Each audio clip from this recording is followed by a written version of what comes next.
Hello mga lods, mga sir, mga ma'am, welcome na naman sa panibagong vlog. So ngayon, itong ating nabiling alimasa. So sobrang matataba, malalaki. Alam niyo ba kung magkano lang to? Nasa 100 pesos lang po ang isang kalating kilo. 200 pesos kasi isang kilo, kalahati lang kasi ito. Yung makikita natin na yung kalahati marami na.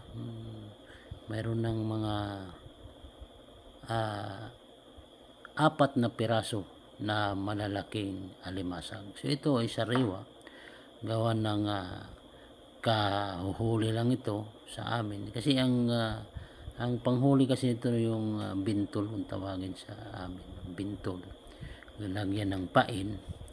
So doon ang kumukusang umaakyat doon yung limasag. Tapos pag hinila mo yung bintol, doon na, hindi na siya makakawala. So ngayon, ibininta na, inalok sa amin. Yun nga, 100 pesos daw.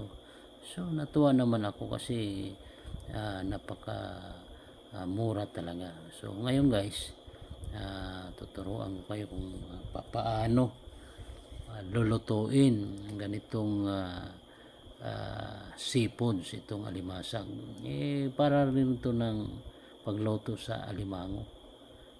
Lagyan mo lang ng asin. Huwag mo natin lalagyan ng tubig. Kasi pag nilagyan sila ng tubig, ito na nga yung ating alimasag. So luto na siya. Guys, so ganito na po yung kanyang itsura. So yummy yummy.